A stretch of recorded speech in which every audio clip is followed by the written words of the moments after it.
Welcome to the Spaghetti Wall podcast, where we dive into life.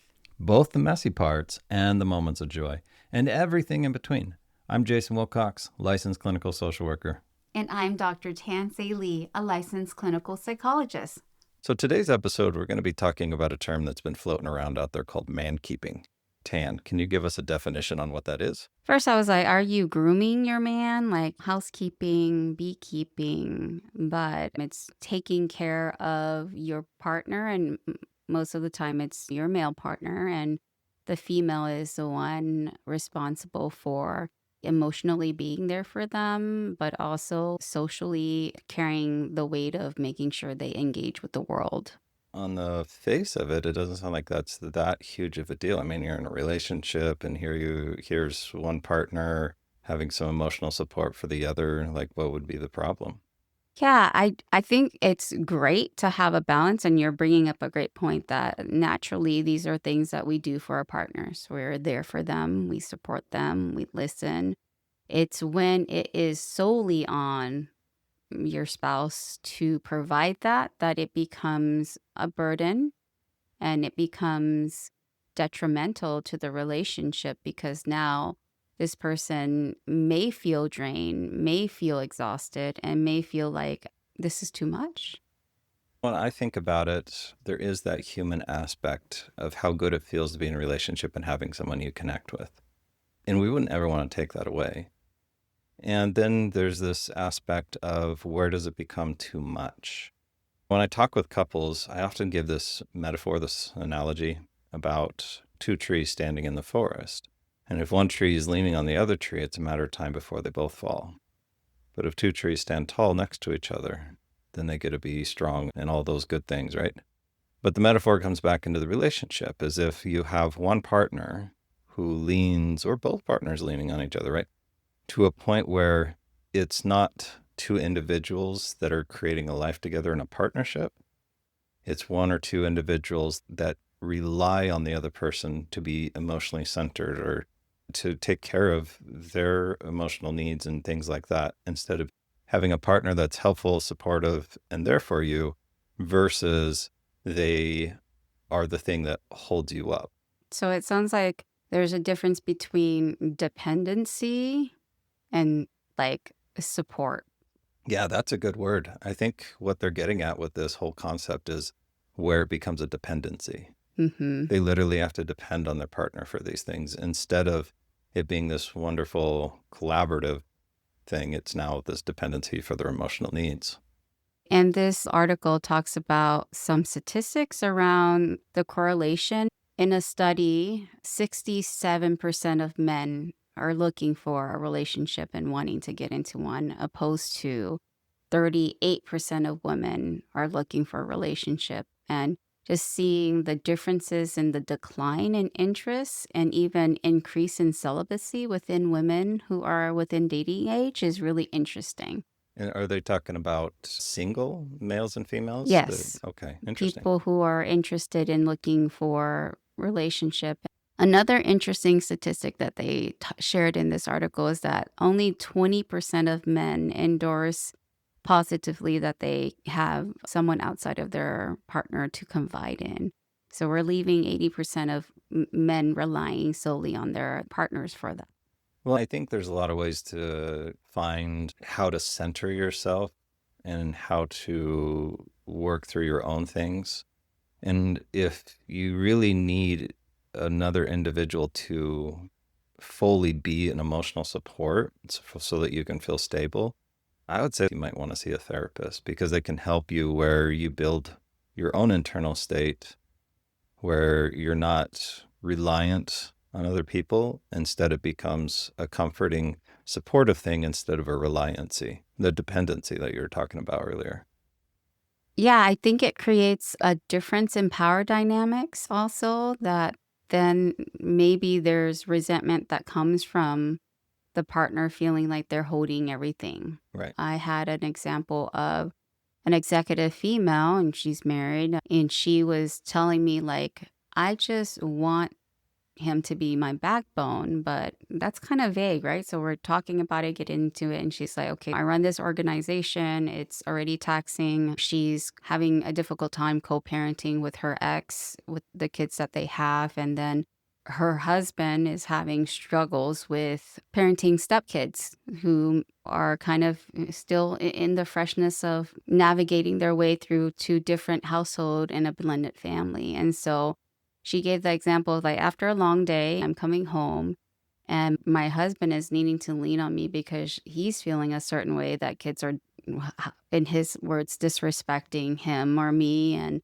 the way they're engaging. And now I feel like I have to take on his bag. So I'm carrying all these bags, she says, and I come home and then he's like, instead of taking bags off of me, he's like, here, take my bag too.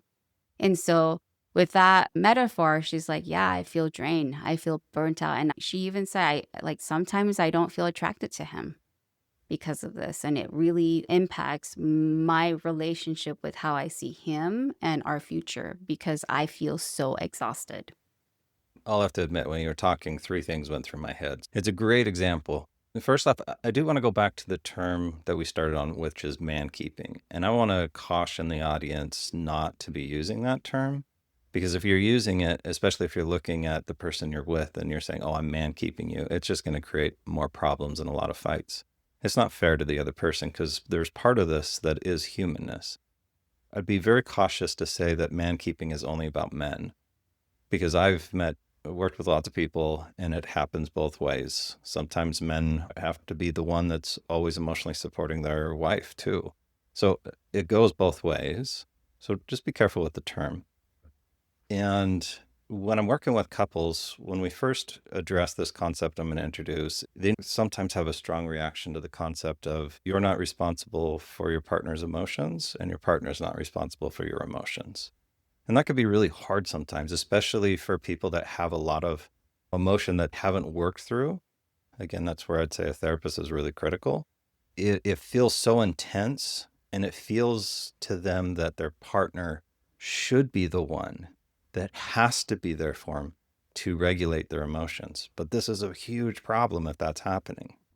I've had people straight up say, isn't that what my partner is for? Isn't that why I married them? Isn't this the reason why we're in a marriage and that's the purpose, right? Like they do get really defensive and they do feel that sense like my partner should be there for me. I should be able to tell my partner these things and there's like no limits, there's no boundaries. And so you said the word boundaries. So this is going to be critical in relationships of knowing where boundaries need to be set. Yeah, I think we are human, and in being human, we have missteps and we do have limits. It's not like you can just keep plugging things into me and I'm just this container for all of it, and I'm not gonna go, I'm full. I can't take any more. And I think what you said there is what is so critical of being assertive and having boundaries. That if you're in this position of having a partner who's putting so much emotional weight on you or putting some responsibility to you for their emotional well-being, if you're okay with it, that's fine. Just be very careful because if you're early on in your relationship, that might feel good because it makes you feel important. But sooner or later, that weight is going to start feeling heavier and heavier. So it's important to see where these boundaries are, that if someone's talking with you and just sharing and you guys are a partnership about this and you guys are supportive of each other, great. But if someone's looking to you that you're supposed to help resolve these, it'd be important to look at appropriate boundaries and identifying when it's okay to say, I'm not able to do that for you, or I need to stop it here. Or even this one that I've taught some clients that can be hard for the partner to hear is, it might be best you talk with a therapist about that. Because the example I've given before is, think about it. If your partner came to you and gave you every symptom of an appendicitis, and they looked at you and said, now can you do surgery on me? Your answer wouldn't be yes, unless you're a surgeon. Maybe it'd be yes. Still probably not a good idea. But more than likely, it wouldn't be that you'd do surgery for them. You'd want to get them to a professional. So if they're sitting here giving you all the symptomology that they are emotionally dysregulated, that things are going on mentally, that they need a professional, you can't be it. I like that point too, Jason, because it made me think about another situation where this individual was sharing in therapy that they feel like they have to have all the answer for their husband. What do we do in this situation, or what should we do? And they were the one that was Googling, looking up, doing the research, making the calls, figuring things out. They reflected that, like, oh my gosh, I've been doing this for so long that it's just like I have the belief that I need to problem solve, that I have to be the one juggling all these things and managing all these things and being responsible for all these things.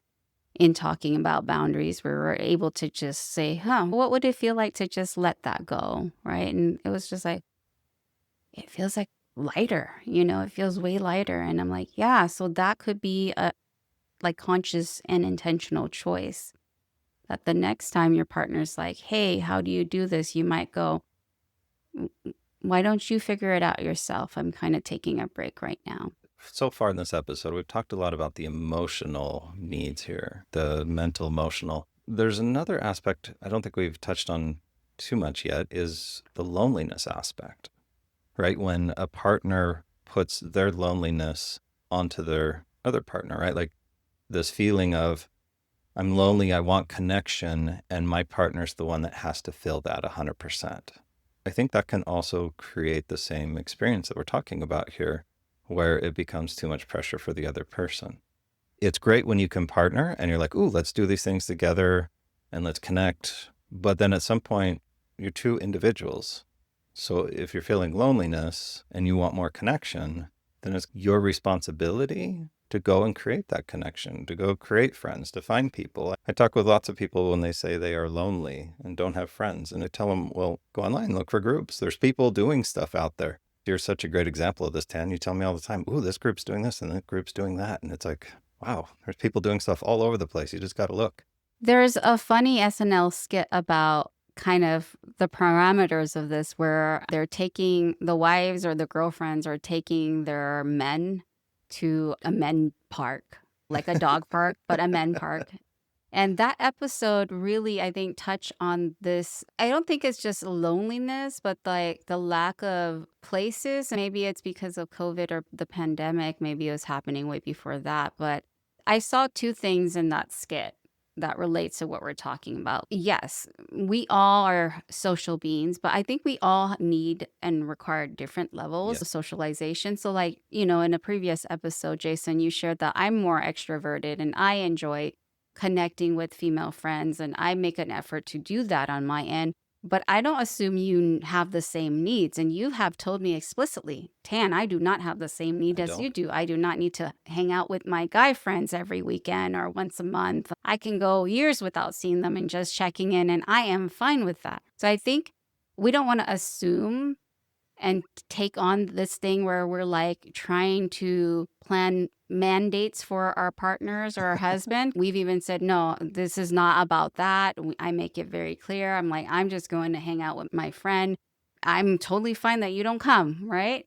And I don't have that expectation for you to make friends with my female friends' partners. Yep. So I think it's really important to not make that assumption and to not put that on your partner, to think that they're so isolated, or, they don't have friends, or they don't go out with friends. To not assume that they're missing that without checking in and saying, hey, what is your level of need when it comes to guy friends? Or, hey, I noticed that you just like don't do much things socially. Are you okay with me doing this and you being at home? We're on the other end of the spectrum. There are men who, and I've had females in therapy tell me their guys get really upset when they leave the house. Their guys get really activated when they're not home and they get home from work and they're like, where were you?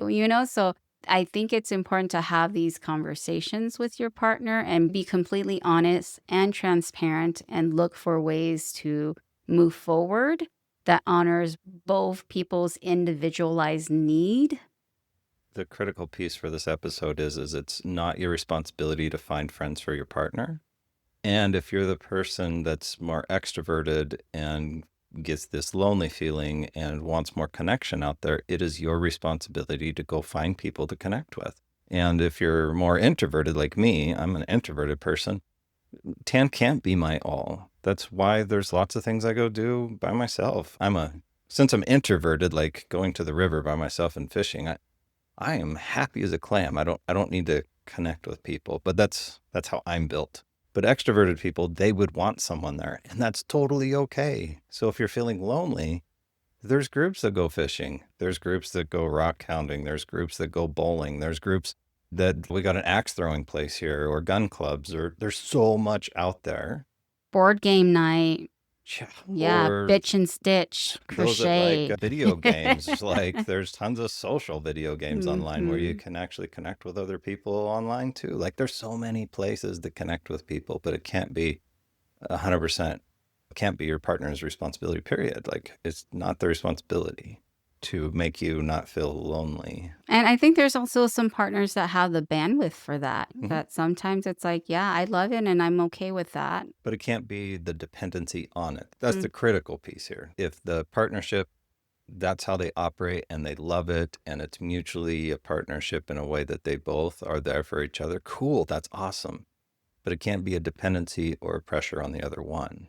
I was bringing that up, Jason, because sometimes, in early on relationships, as we talk about stages of relationship development, like early on, maybe you do have the bandwidth, but life changes. Maybe you might be the one who have a codependency need to feel needed. Maybe you're people pleasing. Maybe you're flexing yourself way too much to be there for the other person, and it's not sustainable.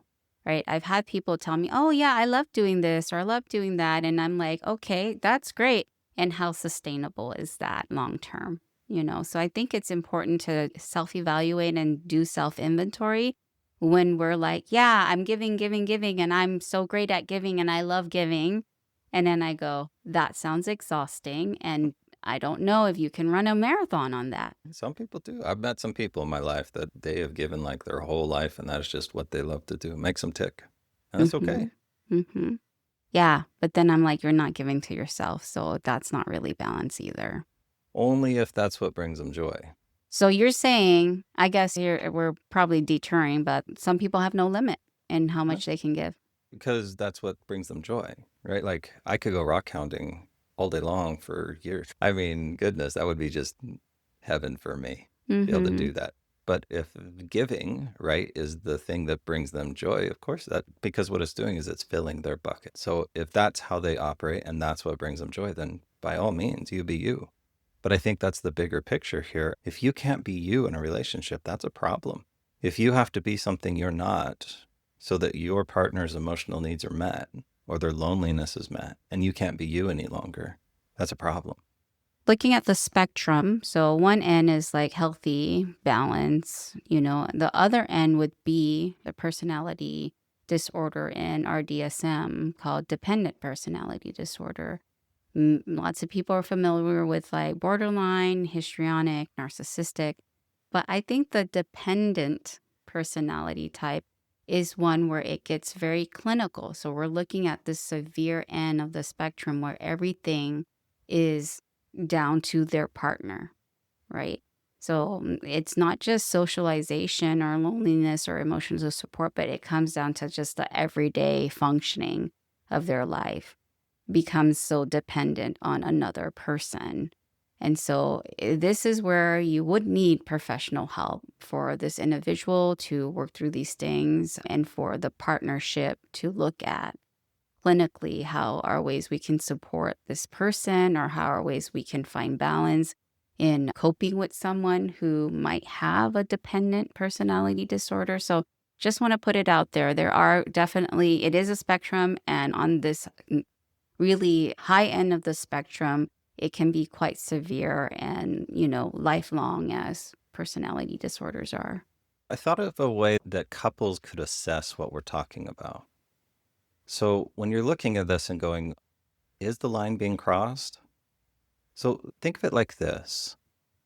Is it an invitation from your partner or from you to have an emotional support moment, to look at your emotional needs and it's like, hey, partner of mine, hey, Tan, I'm feeling a lot of pain right now. Could we just talk? If it's invitational and Tan is in a space that she can say yes, or your partner's in a space that they're like, yeah, let's talk. And it's all good. And it's also okay that if your partner says, I'm not in that space, like I can't be there, if it's okay for them to say no, or okay for them to start listening to you and go, okay, it's becoming too much. I need to stop here. If those are okay, you're probably okay in your relationship. It's probably not dependency anymore. But if it's not okay to say, I'm not able to be there, or I need to stop here, and it's not an actual invitation, it's an expectation moving into dependency, that's probably where you have a problem. Yeah, I like that litmus test or that Likert scale. And more than likely, if it is more expectational and dependent, you're probably feeling it. If it's happening from your partner to you, you're probably feeling that weight, and it's probably feeling like a lot. So it's important to have these healthy boundaries of recognizing if you're the one that's putting that on your partner, you need to move more to the invitational that this cannot be your partner's responsibility. And it's okay for them to say no. It's okay for them to put some boundaries up. And if you're on the opposite side, it's okay for you to put some boundaries up. It's okay for you to say no. And if that is extremely upsetting for your partner or dysregulates them, that's where you're probably going to want to be setting a stronger boundary of, I think it's best you talk with a professional about this, right? That goes back to my analogy. It's almost like they just showed you they're having all the appendicitis symptomology. It's like, okay, at this point, let's get you to a professional that can help you. No, I agree with that. I think there's also the flip side, right? People in these partnerships who also believe that they are the fixer, people in these relationships who been conditioned to do that, to be caring and the caregivers and nurturing and all of it for the other person, and not realizing how much of a toll it's taking on them.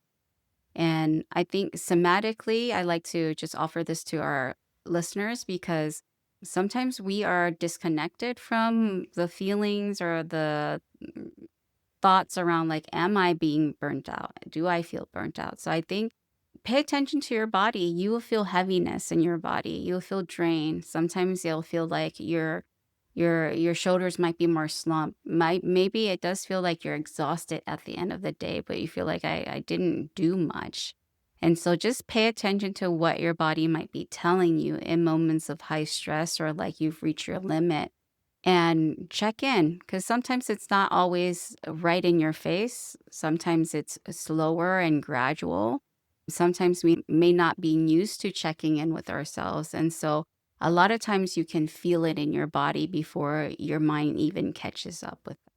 Well, we hope this topic today has been helpful and beneficial to break down what this idea of man keeping or even woman keeping in a relationship looks like, why it's problematic, and maybe some ways to deal with it. If you like our shows, please click like wherever you're listening to us. If you have a topic that you think would be great for us to talk about, please reach out, send us it. We'd love to talk about it.